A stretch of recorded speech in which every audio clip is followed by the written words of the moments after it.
Hello everyone out there. My name is Tushir Jain and I welcome you all to my channel Money Plant. I hope you all are doing very good. तो दोस्तों आज की video में आपको थोड़ा सा market में trade करने के बारे में सिखाने वाला हूँ।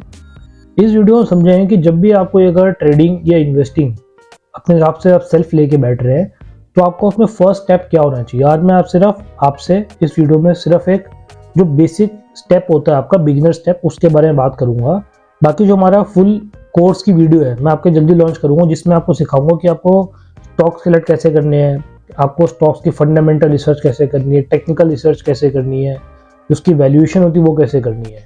जल्दी मेरे चैनल पे इन 3 जो हमारे मेन कॉन्सेप्ट्स हैं, जो 3 हमारे मेन पार्ट्स हैं, इसके बारे में वीडियो आने वाली है। उसी में से पहला पार्ट का फंडामेंटल एनालिसिस का मैं आपके सामने छोटा सा एक पार्ट लेके आया हूँ समझने के, ताकि आप भी थोड़ा ट्रेडिंग करना सीख सके, चालू कर सके उसको। तो चलिए वीडियो को चालू करते हैं, जानते हैं कि वो हमारा ट्रेड सेटअप कैसा है। सबसे पहले ना आपको ग्लोबल मार्केट्स को देखना चाहिए, ग्लोबल वर्ल्ड की मार्केट देखना चाहिए by looking at the charts of Nifty 50, S&P 500, gold, copper, crude, India VIX। सबसे पहले आप ब्रॉडर मार्केट्स को स्टडी कीजिए आप कि भाई ओवरऑल देश विदेश में पहले क्या चीज़ चल रही है।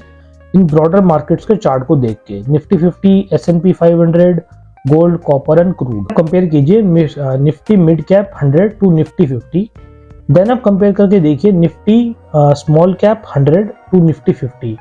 फिर आप कंपेयर कीजिए Nifty mid cap 100 to Nifty small cap 100।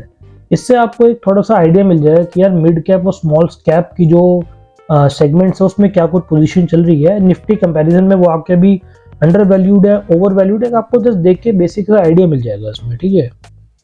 फिर इसके बाद आपको जो मेन हमारे सेक्टर्स होते हैं उसके आपको स्टडी करनी है, लाइक चार्ट्स को देख लीजिए उनके आप, या फिर उनके गो थ्रू कर लीजिए उनके नंबर्स के बारे में क्या कुछ चल रहा है। इसमें आप देख सकते हैं, लाइक आप बैंकिंग को देख सकते हैं, आप ऑटो सेक्टर को देख सकते हैं, financial, FMCG, IT, metal, media, pharma, PSU, private bank, realty. आप इन सारे सेक्टर्स को देख के अंदाजा लगा सकते हैं कि जो हमारी इकोनॉमी है उसमें भी कौन सा सेक्टर ज़्यादा डिमांड में है, कौन सा सेक्टर भी कम डिमांड में है। ये थोड़ा आपको आइडिया मिल जाएगा अपने ट्रेडिंग को चालू करने से पहले। फिर आपको मतलब जैसे पहले आपको आइडिया मिल गया तो कुछ आप ना अपने हिसाब से स्टॉक को सेलेक्ट कर सकते हैं आप कि भाई कौन सा सेक्टर डिमांड में है तो कौन सा स्टॉक मुझे सेलेक्ट करना चाहिए, कौन सा स्टॉक मेरे को अभी नहीं सेलेक्ट करना चाहिए।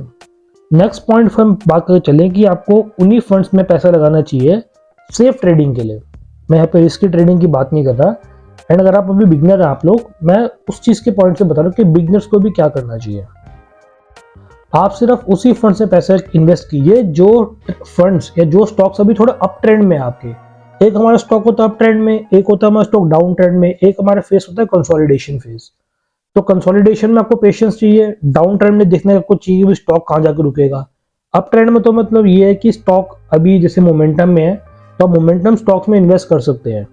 तो आपको शुरू में फंड्स लगाने चाहिए सिर्फ उन्हीं स्टॉक्स में जो कि अभी अप ट्रेंड में है और उस सेक्टर को आउट परफॉर्म करके दे रहे हैं। फॉर एग्जांपल अगर बैंकिंग सेक्टर में हमारे 5 स्टॉक्स हैं जिसमें से 2 स्टॉक ऐसे हैं जो पूरे जो बैंकिंग सेक्टर की जो एवरेज है उसको डिफीट करके आगे बढ़ रहे हैं, एंड वो दोनों स्टॉक आपके अप ट्रेंड में भी मतलब स्ट्रेट लाइन ऊपर जा रहे हैं, तो आप ऐसे फंड्स में पैसा इन्वेस्ट कर सकते हैं from the beginning point of view.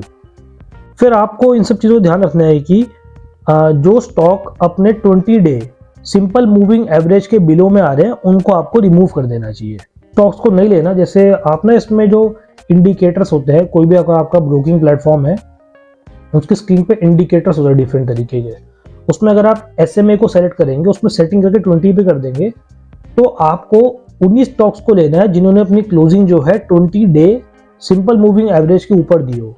अगर उन्हें क्लोजिंग अपनी 20 डे SMA के नीचे दे रखी है तो आपको उन स्टॉक्स को फॉर द टाइम बीइंग के लिए सेलेक्ट नहीं करना। तो गाइस यही था इस वीडियो में जिसमें मैंने आपको बताया कि अगर आप अभी बिगिनर है मार्केट में या मार्केट में आप खुद से भी ट्रेड करना चाह रहे हैं तो आपको इसमें से ट्रेड करने में क्या कुछ चीज़ें लगेंगी, क्या कुछ आपको स्टडी करना चाहिए शुरू में, ताकि आप इसके बेसिस पर ही आगे आप फ्यूचर में अच्छी तरीके से ट्रेडिंग कर पाए प्रॉपरली सेल्फ तरीके से।